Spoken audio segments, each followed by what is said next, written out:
Kamusta sa lahat? Sa video na ito, ituturo ko ang tatlong madaling paraan para ayusin ang butas na tubo ng walang welding machine. Ang unang paraan ay kung may pagkakataon na mapatigil ang daloy ng tubig, isara natin ang balbula at punasan ng maigi ang tubo.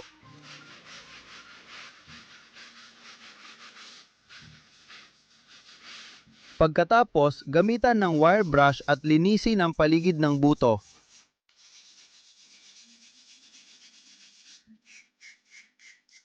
Kailangan natin ng aluminum na lata ng inumin, gupitin ito para makakuha ng patag na piraso. Kailangan nating lihain ng kaunti ang isang bahagi.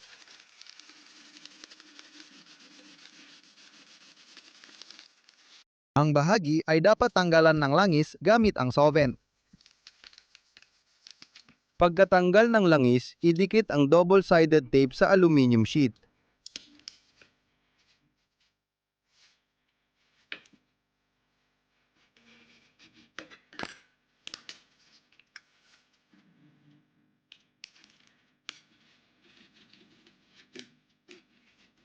Ganito dapat ang kalalabasan.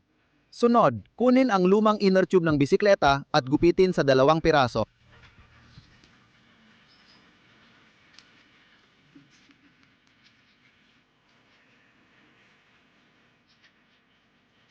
Gupitin ang inner tube ng pahaba, alisin ang langis, at idikit sa aluminum sheet.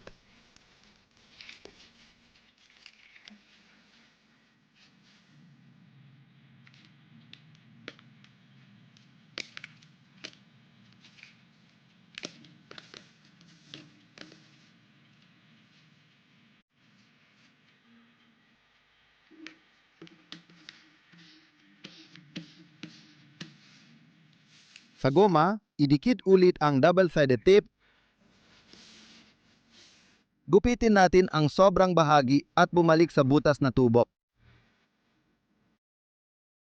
Tanggalin natin ang plastic at ibalot ang sheet na ito sa paligid ng butas na bahagi.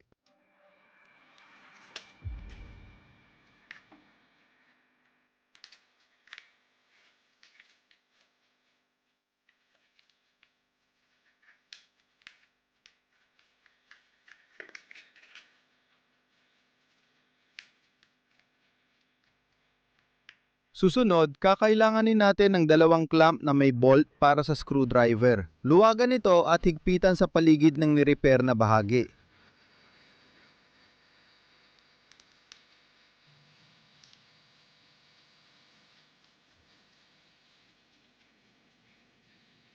Higpitan ng maayos ang clamp. Ang aluminum sheet at goma ay mahigpit na dumikit sa tubo kaya walang tagas ng tubig.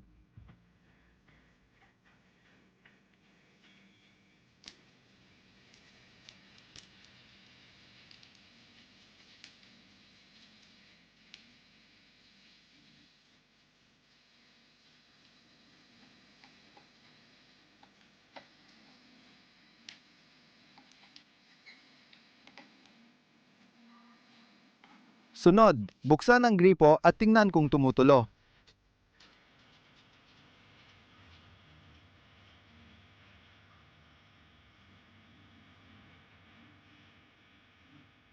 Kita nyo, maayos lahat at walang tagas. Mag-like na at punta tayo sa ikalawang paraan. Ang isa pang paraan ng pagkumpuni ay kung maliit lang ang butas at madaling abutin. Isara natin ang tubig at tingnan mabuti kung saan ang tagas, pwede pa nga natin itong markahan ng kahit ano. Pagkatapos, kunin ang drill at butasin ang lugar gamit ang 3 mm drill bit. Sunod, kakailanganin natin ng roofing screw. Ito yung may rubber washer. Kunin ang 8 mm socket wrench at i-screw ang tornilyo sa ginawang butas.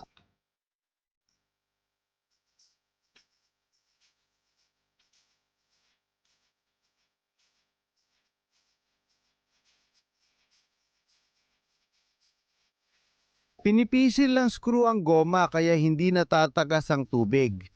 Buksan natin ang gripo at tingnan kung maayos na.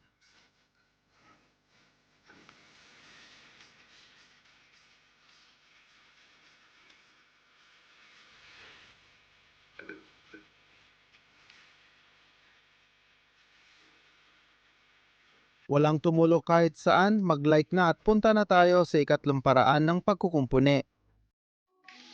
Pinakamahirap ang ikatlong paraan kapag hindi mo kayang isarang tubig. Para ayusin ang ganitong tagas, kailangan mo ng maliit na bisagra at tubing may parehong diametro. Ilagay ang tubo sa bisagra at bahagyang baluktutin gamit ang martilyo para maging bilog ang hugis. Para pantayin ang hugis, higpitan ang bisagra gamit ang 4 na bolt.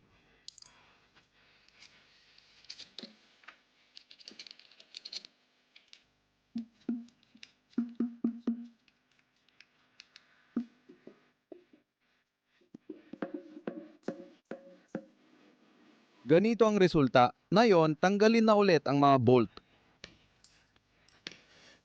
Makikita ninyo, humugis na ang bisagra sa tubo. Lilinisin natin ito gamit ang liha at aalisan ng langis.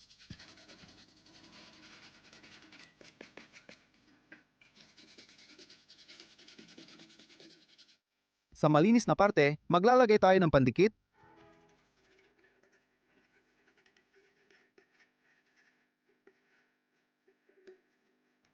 Sunod, ididikit natin ang goma sa mga bahaging iyon. Pro Cap.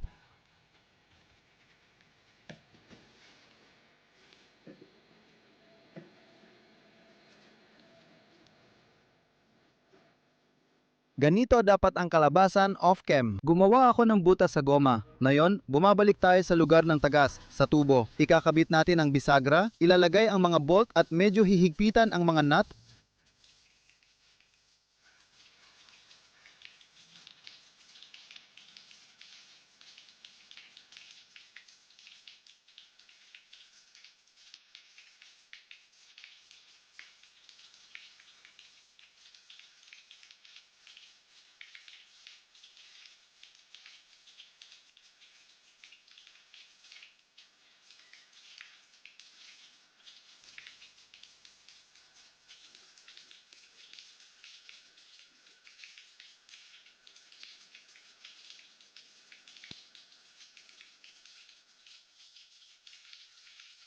Ngayon, ililipat sa butas, idiin ng maayos para di tumagas ang tubig at hihigpitan ang mga nut.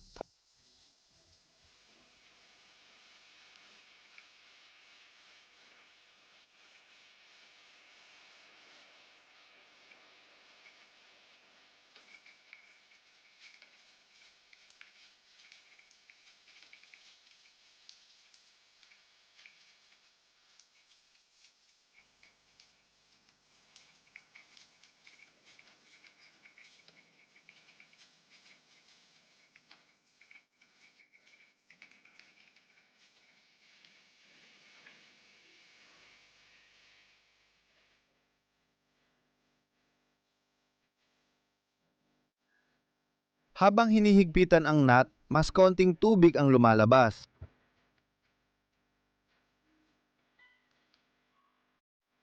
Sa tulong ng DIY clamp mula sa bisagra ng pinto, pwede mong ayusin ang tagas kahit may water pressure.